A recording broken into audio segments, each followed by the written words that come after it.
Hello, you're about to meet two very special little boys. Their names are Fletcher and Spencer. Just over a year ago, they suffered horrific burns after being set on fire by their own father, the innocent victims of yet another unspeakable revenge attack. Today, Paul Brian Edward Connolly was jailed for 20 years with a minimum of 15, guilty on 2 counts of attempted murder. Jackie Quist has this exclusive report.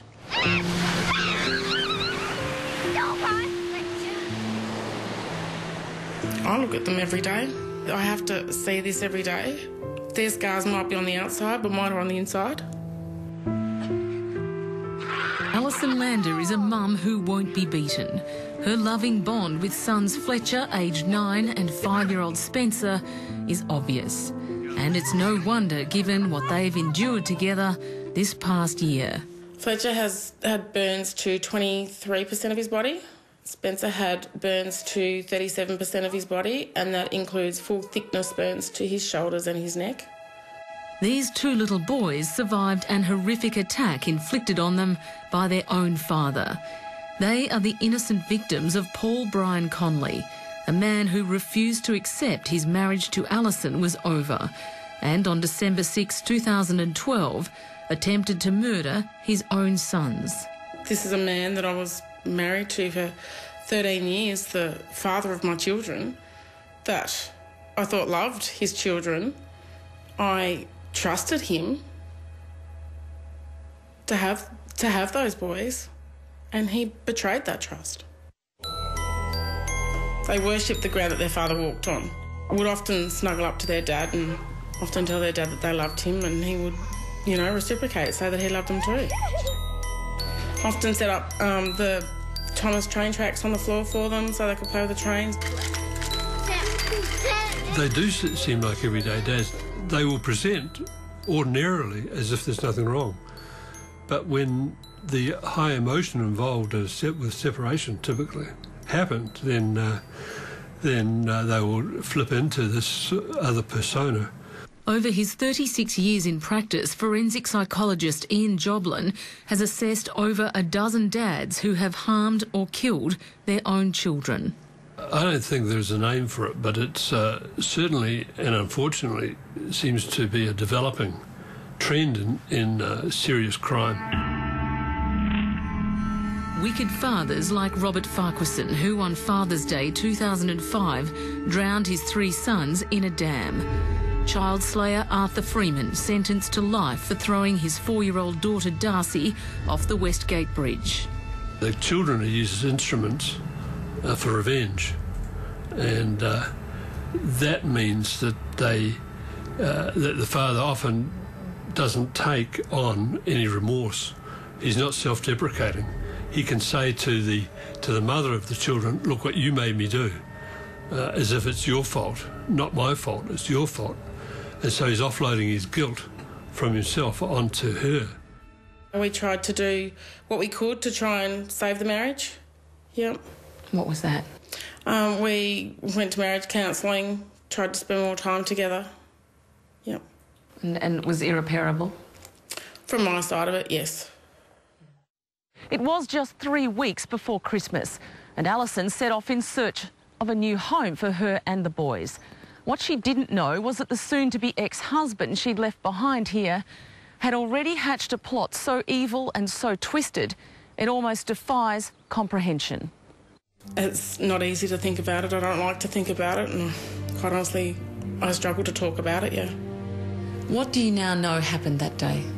I know that on the Wednesday he picked both children up from school and daycare and went home, and he had been to the supermarket and bought lots of lollies and stuff that all kids like to eat, I guess, and had those in the car and gotten their favourite toys. Hey boys, meet up. And gave them to them in the car.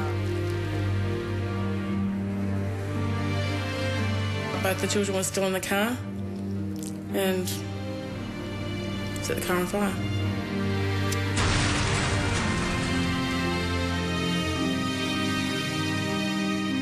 So it's a miracle they survived. It's amazing. How did they survive?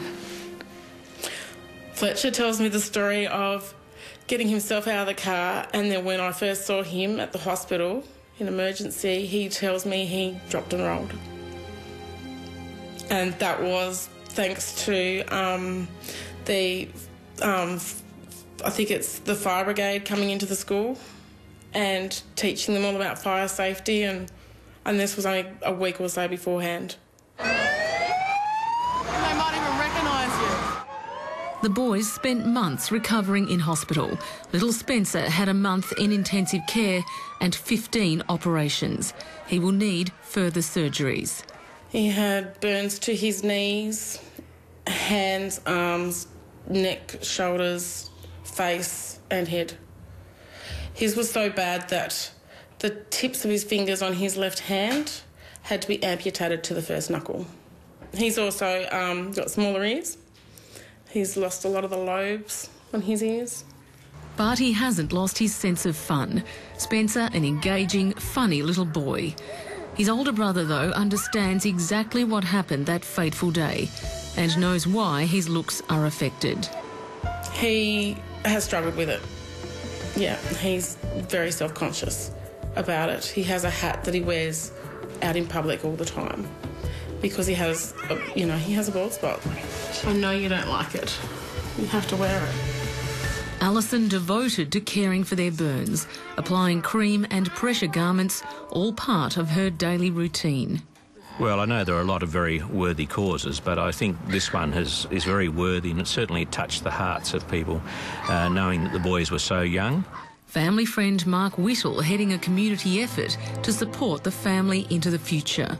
Well, the boys are going to need support through the ensuing years, right through teenage years to adulthood, and so it'll be great if we can still have money being raised and donated. While the community rallied, Paul Conley inflicted further pain from behind bars. He pleaded not guilty to attempted murder, claiming the explosion was an accident and stood trial. His not guilty plea meant that a 9-year-old had to testify against his father. I hated it. Absolutely hate it. It's, a child shouldn't have to go to court. Who would put a child through that? After a week-long court case, the jury took just 1 hour to find Conley guilty, and today he was sentenced to 20 years jail with a 15-year minimum. I don't think any sentence would be long enough. He's inflicted a lifetime sentence on them.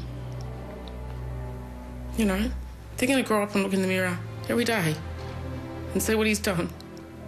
And the good thing is that he's got them too. He got burnt too. He's got them too. I have said, I hope there's mirrors in that prison so that he can see the scars on him and realise that those boys have got them too. Why do you think he did this? He was angry. He was angry at me. It had nothing to do with those boys. Today, at this ordinary house on an ordinary suburban street, there's no evidence of the horror that occurred here. Alison and her boys have moved on. Justice has been served and their future is looking bright. I've learnt that there are a lot of beautiful, lovely people out there. The future's looking very bright, yes. Yuck!